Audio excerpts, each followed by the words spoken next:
Welcome to the Cape George Heritage Museum. It's a beautiful Sunday. Depends who you ask, I suppose. It's pretty foggy out. And there's some rain. That's okay. Makes for a quiet day at the museum.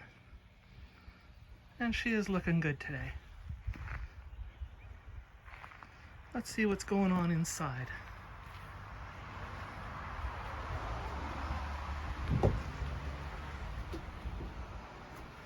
What a beautiful push bar we have now. Just like an old time store.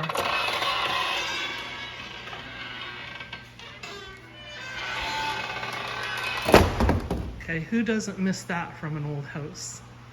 Listen to the screen door slam.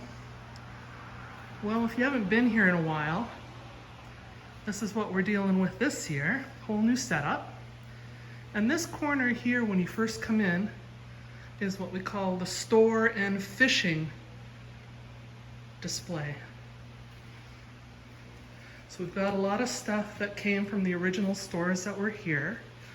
And everybody thinks, well, maybe it was just a co-op store, but it wasn't.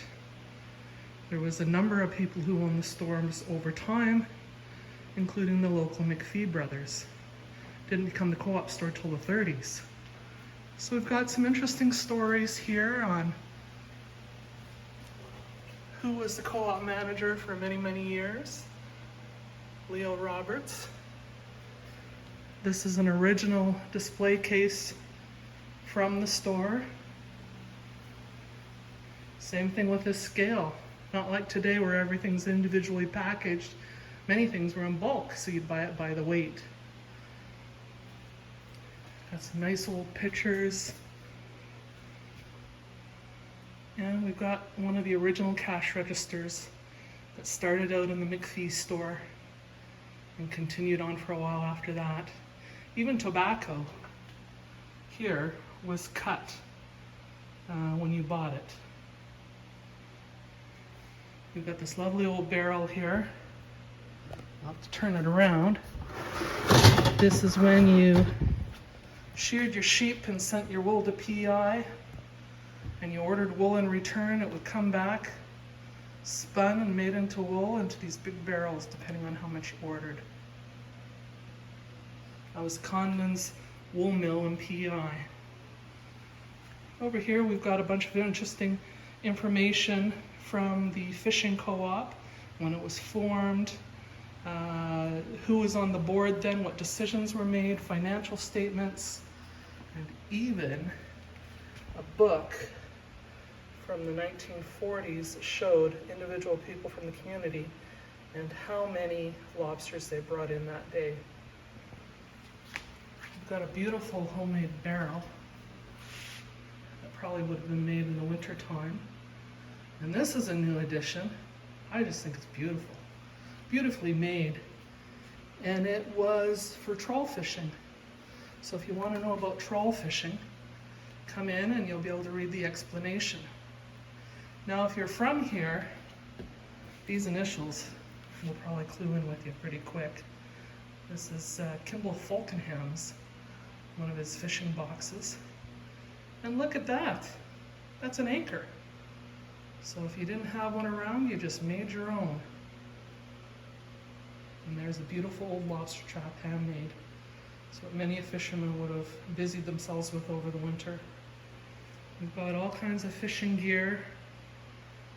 We've got a swordfish horn or tusk or whatever you want to call it. I'm not sure that was fished here, but it's cool leather anyways.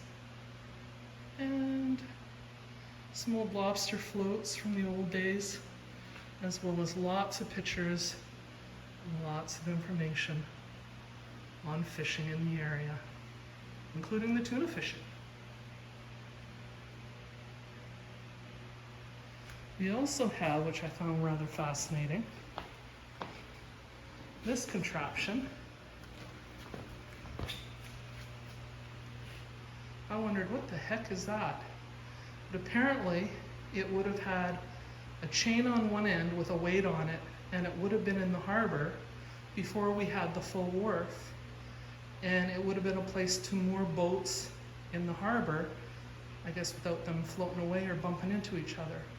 So I think probably this end here with the little pulley on it probably had some form of chain or rope that was weighted to the bottom. The barrel would float, and then you'd be able to tie off your boats with the other end. So all some beautiful finds, all from the Falconhams that were very generous this year and showed me around their sheds built in 1936 and gave me a few of these treasures. This is an interesting table too. This is all new stuff donated to us from the McCachrans. The original adding machine from the old store. A picture of the old store when it was owned by the McPhee brothers. I don't know if you can see that little sign there in the window of the store, McPhee brothers. And if you really want a good walk through history, these stored ledgers are amazing. It shows everybody in the community in the early 1930s, what they bought, how much it cost. The books are in beautiful shape, and it's really cool to see how much things cost. And it's kind of interesting to see that all the accounts pretty well were paid in full at the end of fishing season. This one's a little bit later in July, but a lot of them you'll see that were paid in cash in early June. So yeah, you want to just come and leaf through here. It's all interesting. So this, everybody, is our little store display. In just one little corner of our museum. So if you want to see some more, watch for another video. And if you want to read some of these interesting things and see it in real life, come on down to Cape George and check us out.